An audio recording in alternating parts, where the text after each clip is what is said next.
We're less than a week away and we still have a lot of questions for WrestleMania. Will there be a Wyatt 6? Will there be an Alexa Bliss? The Rock? Will he have a third man? Will Kevin Owens make an appearance of some sort? And who's going to host the thing?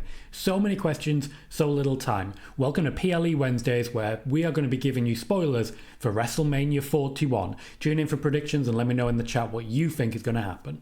We open the show with a Royal Rumble winner because Royal Rumble winners never actually main event shows anymore. Gunther defending his championship against Jey Uso. While there has been a lot of intrigue around Jimmy Uso, and I can see Jimmy getting involved in some capacity, Gunther himself still seems a little unbeatable. What I will like, and what I love as a concept, and something Triple H is behind, is the idea of the Achilles heel. Last year at WrestleMania is one of the only clean losses that Gunther took, losing the Intercontinental Championship to Sami Zayn. Feels like a lifetime ago, but it did happen. So if you're going to have a weak spot, if you're going to have a weak moment, let it be Gunther and WrestleMania, because he can win every other night of the year. But one night he gets a little camera shy, I can get behind that. They mostly want a match like this for the moment where Jey Uso makes his entrance, and that's why I think it's going to open. But I will say, I do think Jey Uso should win. I don't know if he will win. There are no appearances planned for the Wyatt 6. Also, there is no plan at the moment to involve Alexa Bliss or Becky Lynch, though I can say that both are expected to be backstage. We will see the Wyatt 6 returning shortly after WrestleMania. Check out Spoiler Warning for more information on that, but just to put a summary in here, Alexa Bliss and the Wyatt 6 will be working together in the near future. As regards Becky Lynch, her contract is all but signed. She just needs to essentially make her first appearance and it goes live. Second, we have El Grande Americano versus Rey Mysterio, and I've got to say, the WWE still feel that they have a mission to appeal to a certain Latin demographic. Rey Mysterio essentially signed back to the company for this purpose, but it's also why they put so much focus onto Dominic Mysterio. Now, we all know this is Chad Gable. At WrestleMania it might not be, you never can tell. But when it comes to this match, I'm confused by the fact that it's even there. Nothing screams a throwaway Raw match more than this match, and you're missing out on a huge SmackDown tag division in order to make this match happen. I have Rey Mysterio, I have El Grande Americano being unmasked, and I don't have it being Chad Gable, because if there's one thing we all want, it's more of this, right? Returning to the tag division, but this time on the Raw side, the War Raiders will defend against the New Day, and the WWE are banking on a simple thing here. They are hoping that the New Day name and the New Day heel turn will be bigger than the entire SmackDown tag division. Now, it's hard to say that they're wrong when you consider the experience and the overall gravitas of the New Day. Certainly, if we're going to get something involving Big E and the War Raiders as a team, I'm behind it. I just don't see it happening. What I will say is that there are teams in SmackDown that are not happy with this arrangement. Particularly, I'm hearing grumbles that the Street Profits and the Motor City Machine Guns are looking for a lot more out of their management in terms of opportunities. This, for me, is an opportunity massively missed to give them all some ladders and just let them go. That said, the New Day are chasing new levels of championship glory. I have the War Raiders retaining personally. They need the caveat, they need the big moment, and on a SmackDown tag division that is not been firing, they need at least a second where they look strong. Next up is Jade Cargill versus Naomi, and I have to start by talking about locker room stuff, unfortunately. There are huge amounts of people in the locker room who are thrilled to see Naomi on a pay-per-view, on WrestleMania, and featured in a relatively big program like this one. What I will say without going into too much detail or mentioning the name Shayna Baszler, which I have not mentioned in any way, it is the exact opposite for Jade Cargill, with unfortunately quite a large percentage of the locker room not happy with her positioning. I don't even necessarily feel this is an element of jealousy, but there is an argument to be made that WWE may well be setting up a sink or swim moment, where if Jade Cargill is not careful, she is being prepared to fail on the grandest stage of them all. While away with her injury, she has done a lot of training at the Performance Center. She's been working with people such as Charlotte Flair as she prepared for her return. So I do feel this could be a good match. People are thrilled when it comes to Naomi. Right after WrestleMania, there is a draft expected. And I've got to be honest, I kind of expect Jade Cargill to win this one, but the draft will result in a big refresh for Jade Cargill and others. Naomi, for me, just needs to get away from this. She's proven what she can do in a promo capacity, always a concern of the WWE with Naomi. Now let her walk away and make something bigger happen. Give me Naomi Bailey. Give me Naomi Rhea Ripley. Give me matches where she can actually thrive. Next up for the United States Championship, it is LA Knight versus Jacob Fatu. And if you're of the opinion that Jacob Fatu is being pushed much more seriously than LA Knight, you are 100% correct. The WWE know what they're doing here. LA Knight is not getting the rub of the green, but it is Jacob Fatu's time to take over as tribal chief. The WWE's original plan had Roman Reigns and Solo Sikoa, and Jacob Fatu wouldn't have appeared on the WrestleMania card at all. Things have changed. Fan backlash to Solo Sikoa and fan support of Jacob Fatu have very much twisted the narrative, and now the WWE has largely just moved on from Solo Sikoa. Roman Reigns is putting pressure on WWE to make sure both are pushed, and we will get to that a little later with Randy Orton. But for now, Jacob Fatu with a championship seems to be destiny. The LA Knight and championships, not so much. He is continuing a slow slide down the card from his peak, wrestling against Roman at Saudi Arabia. He's a Triple H guy. He got a big early push because of that, but there's also now a lot of Triple H guys. In fact, I'd argue there are only 4 or 5 people left who are Vince McMahon guys, and they are not exactly getting opportunities. For LA Knight, there's a very high standard of competition. He has not been able to make himself stand out to a sufficient degree that Triple H has fallen all the way back in love with him. Tiffany Stratton will defend her championship against Charlotte Flair. I have her retaining it, and there's a lot that's been made about this, some of which absolutely false. Firstly, Charlotte Flair has been pushing for this to main event night 1. Clearly she has not succeeded. I'll get onto that in a moment.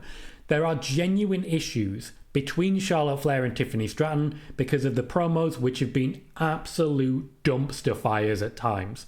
That, however, has also created a level of intrigue and interest. From what I can tell, Flair and Stratton are still happy to work together and, in fact, in general, quite support each other.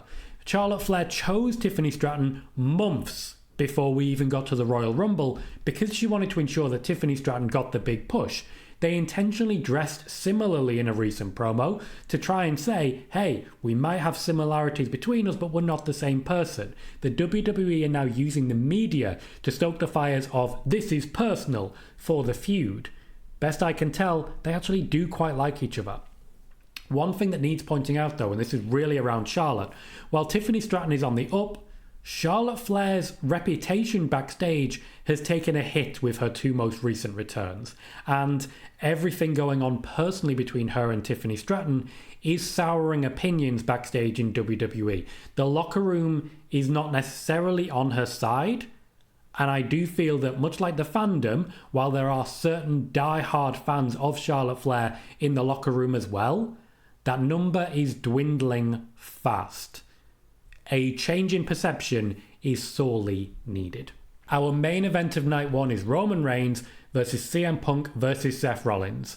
There are many reasons for this to main event. First and foremost, CM Punk gets a main event. He's happy about that. Secondly, Roman Reigns gets to say he's still main eventing and maintain an unbreakable record when it comes to main events. Third though, and in need of mentioning, Seth Rollins is not an afterthought here, even though lately he's intentionally seemed like it. The main event position is telling of a bigger overall story of which The Rock is said to have become directly involved in creative.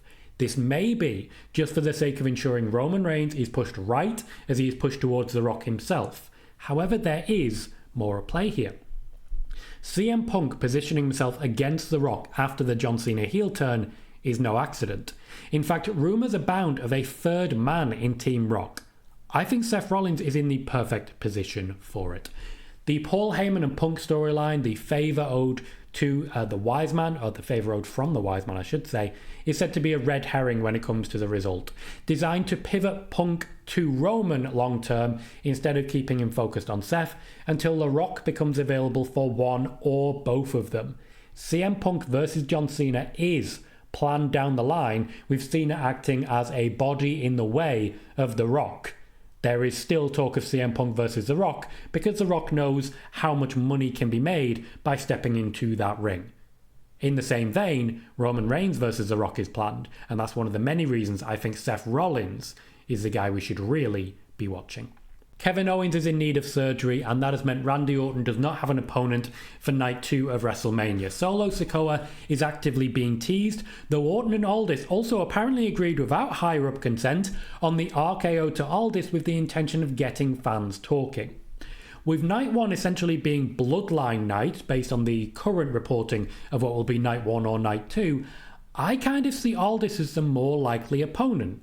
Though WWE, and to be clear, Roman Reigns, who's fighting for this, do want Solo Sikoa to still receive a push.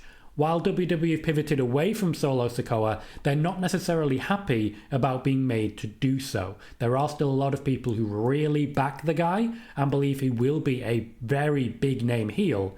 It's just about getting there first. AJ Styles will take on Logan Paul, and there is positive noise coming out of WWE regarding AJ Styles' contract. Logan Paul has already signed a new contract for more matches in the near future. He will always get his WrestleMania payday. This match, however, is not expected to build to anything bigger. The match is intended to be pure spectacle and high-flying in nature. Styles is a reliable Mania name, so it's hard to read too much into his position here, and personally, I think he'll pick up the win. Also, a note on Logan Paul backstage. He is popular backstage, but mostly with other conspiracy theorists and crypto nuts, such as the person he'll be sharing a ring with. Liv Morgan is on video recently mocking him, and does so often, and God bless him, not quite working out what she's doing there. Liv Morgan completely outsmarted him. It's very hilarious, and you should watch it. Speaking of, Liv Morgan and Raquel Rodriguez will defend against Bayley and Lyra Valkyria. The WWE apparently very eager to get Liv back into championship contention for one of the top belts, but don't see an easy gap for her to fill. In fact, right now, WWE is somewhat regretting the arrival of the Women's US and the Women's Intercontinental Championships because they just haven't been able to do much with them. There are rumours that the original championship challenger team, instead of Bayley and Lyra Valkyria, would have been Alexa Bliss and Nikki Cross. However, because of the White Six being unavailable, because of Alexa Bliss only being available for a short time, and because of issues when it comes to Nikki Cross being on TV as much as they were hoping, that has not panned out, even though they could have simply added multiple teams. Bayley and Valkyria, their tag team has been formed largely to get both Bayley on the card and a mid-card championship on the show. Bayley is not someone that Triple H ever wants to leave off a WrestleMania card. As regards Lyra Valkyria, as I say, they're kind of regretting making those championships. They're still trying to get them on the card regardless. Speaking of, there is a rumour that Chelsea Green will get a backstage spot in lieu of hosting duty, so at least she makes an appearance, even if she's not defending a championship. Damian Priest will take on Drew McIntyre in a match that has arguably been coming for the last year or so, as a year ago Damian Priest won the championship from Drew McIntyre by cashing in. This is an interesting one because almost every recent McIntyre rumour has been completely and 100% false. So it's very interesting seeing the juxtaposition of garbage coming out here. I want to address some of those. McIntyre was never planned to win the Elimination Chamber. McIntyre was never planned to work against Cody Rhodes before WrestleMania. And as regards Priest, McIntyre is fully invested in wrestling Priest. Drew McIntyre right now has been at the top for a very long time. He's on his way down again, ready to be reheated if needed, but also in a position for the next year or so where he needs to use his star power to build future top stars. He understands this fully. One of the ways he's doing this is by trying to ensure that Damian Priest stays hot and near championships in future. Damian Priest is a hot man, and he needs to stay hot.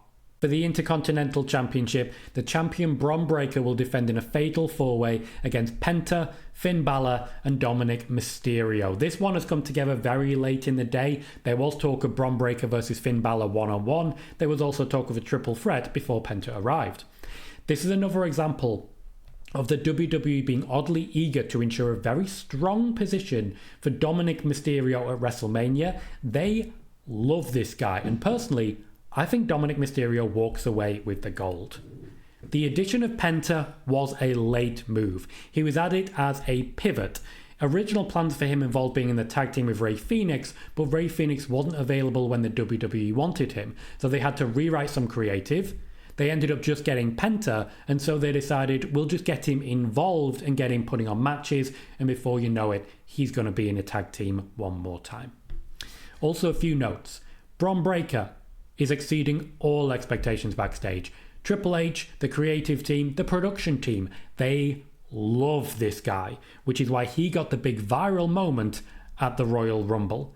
Many firmly believe that he's accurately and completely replaced Brock Lesnar without a missing beat. He might not have the star power yet, but when it comes to the dynamism and the in-ring action, the WWE do not believe for a second that they need Brock Lesnar as long as they have people like Bron Breakker.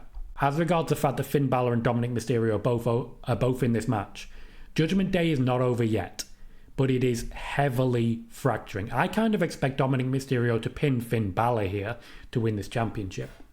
I can say for certain, even though you've got very good group in Judgment Day, Dominic Mysterio is the one that's going to come out of this with the push. Io Sky will defend her championship against Rhea Ripley and Bianca Belair. And can I just say, WWE know what they have with the Ripley versus Belair feud that we still haven't properly got. They know full well that they're teasing fans with this, and Io Sky being the pivot means that we will get to this match, but it might not be for a championship.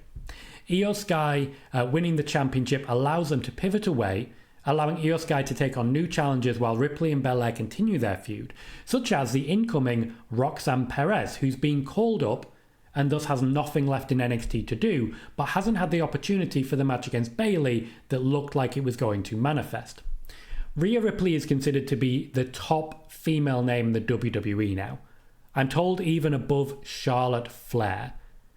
This will undoubtedly change when Becky Lynch returns, but for now, that is a hell of a statement. Finally, our WrestleMania Night 2 and thus our WrestleMania main event will be Cody Rhodes versus John Cena. A match that didn't even feel like that big a deal when it was face versus face, but the heel turn by John Cena has certainly lit a fire under it.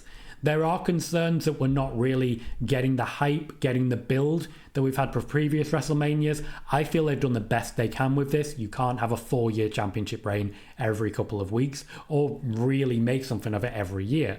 But John Cena's lack of availability has hurt them. Now, one of the reasons they've not got too physical is because this feud is set to continue. With this in mind, I'm actually sort of changing my pick here. It might well be John Cena winning this championship, losing it back around SummerSlam time.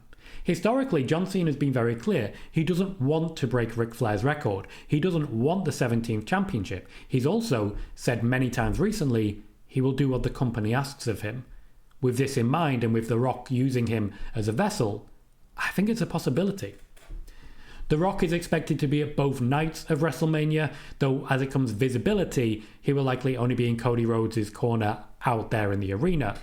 John Cena's heel turn is the beginning of a very strong positioning on the card. We've talked about CM Punk versus John Cena. We're also looking at other possibilities later in the year, such as John Cena versus Joe Hendry, which is a match that they're looking for. But at the same time, John Cena has less than 30 appearances left, and he's used quite a few just for promos rather than matches. A lot of those appearances will be used in the coming weeks, but then afterwards it will be sporadic at best, with people calling him out the way he called out The Undertaker many WrestleManias ago. We will be live for the entirety of WrestleMania's Night 1 and Night 2, starting an hour before for the pre-show, so by all means check that out. And in the meantime, the video on screen now is a breakdown of all the false news reports in March and in the build-up to WrestleMania in April as well.